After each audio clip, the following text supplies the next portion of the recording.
with Health and Happiness, bringing you exercise and nutrition tips for a healthier and happier you. If you want to get the most out of this channel, be sure to click the subscribe button down below. And any video that you like, please be sure to give it a thumbs up. Thank you and enjoy. Hi, Holly Clever here. Next stretch is going to be outer hip. So what we're looking at is the external rotators of the hip. The muscles in the hip that externally rotate move the foot out. If those muscles become really tight, it could permanently turn the foot out. So you have really tight muscles here. It's going to take me into external rotation so it stays that way when I'm walking. It could stay that way when I'm trying to squat. You really want that knee as you come down to track over the second toe, the toe right next to the big toe. What happens when these muscles are tight, it's going to pull my hip out. So as I squat, this knee starts to shift and then it comes out significantly over towards the pinky toe and puts a lot of stress on the knee joint. So we really want to get these external rotators stretched out. It really hampers people when they're walking, when they're running, and a lot of different movement patterns that we do in everyday life. So a great way to do it is laying on the back, knees into the chest. I'm going to drop the left leg to the floor, cross the right leg over. You want to start here in this position.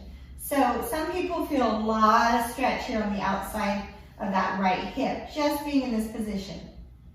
If you don't feel much of a stretch, you want to take it a bit deeper, then I'm going to pull that left leg in, and even deeper I can straighten that left leg.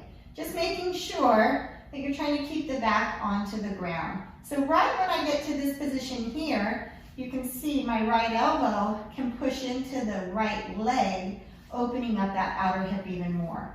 Holding about 10 seconds, and then I'm going to switch sides. So drop one leg, left leg comes over. Now my left hip is a lot tighter than my right.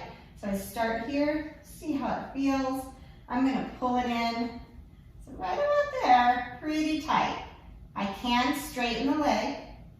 We're having a good day here. Sometimes just for me to grab behind my thigh like this, I have to kind of come up into a crunch. And that's okay. You need to come up a little bit, but you can get back down and hold the stretch, then that's okay. If you have to stay up, then it's too deep, and then we're going to come out of it. So that's one way to stretch. If you are out and about and you're getting ready to run and you don't want to lay on the ground to stretch, you can work on your balance or hold onto a wall or step. I'm going to put all the weight in my left leg. I'm going to lift my right leg up. And then I'm going to take my hands onto my shin and sit back. So I'm going to get a nice stretch here through the outside of the right hip. There we go, Timber. Other side. So now I'm going to put all the weight in my right leg, lift the left leg up and over. Very similar to what we did on the floor, hands on the shin, and then I'm going to sit back into that stretch. So now I'm stretching the outer hip on the left side. A little better balance on this side. And then release. So if your balance is a bit off, I would make sure you're holding on to something when you do that. Next stretch we're going to do is going to be thread the needle upper body. So we're getting a long stretch through the neck, through the thoracic spine, through the outside of the body on the side, and a little bit in the hip. So this stretch feels really great on the body, and it can be taken a lot deeper in a yoga pose. We're going to keep it just nice and simple, getting the stretch through the neck and getting the stretch through the thoracic spine. Any other stretch is just a bonus. Okay, so with that said, we're going to take it to a tabletop position.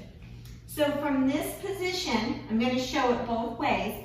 I'm going to lift my left hand up into the air, and then I'm going to take it and thread it underneath my right hand. So as I come through, I'm going to lay that shoulder on the floor, and then I'm going to take this right hand in front of my face, and I'm going to push into the stretch. So I'm getting a nice stretch on the left side of my neck. I'm getting a nice stretch on the left shoulder, through the thoracic spine. And I'm going to hold this position for about 10 seconds. And again, if we're doing it post-exercise, we can go quite a bit longer, 30, 60 seconds. And then I'm going to take my hand, switch positions and come out of it. I like to take it, open it up a little bit, and then switch sides. Now I'm going to place the left hand on the ground, reach the right arm up, and again turn the palm to the ceiling. I'm going to loop it right underneath that left arm. You can see I'm placing that right here on the floor, fingertips facing towards my face. I'm going to open up that spine. And keep breathing through it. It's important. Inhale, exhale through it. Again, 10 seconds, holding a bit longer if you're going to go for the stretch during post-exercise. Open it up and back to tabletop. Now you can repeat that side to side. It's a really, really great stretch. It pumps fluid through the upper spine. It's opening up the neck. You can use props like a pillow if you need to underneath your head, because some people don't have as much rotation in the head to get that all the way down to the floor. So if you're feeling like that's a tough exercise for you to do, then go ahead and use a pillow. And again, if it's hard to get that head all the way on the floor because the neck is tight, maybe eliminate this one until you get the neck opened up, because we have quite a few neck stretches coming up. Thank you for visiting In Health and Happiness. Be sure to click the subscribe button to keep up with the latest videos we have to offer, and visit our website, inhealthandhappiness.com. If you like the video, be sure to give us a thumbs up. Have a healthy and happy day.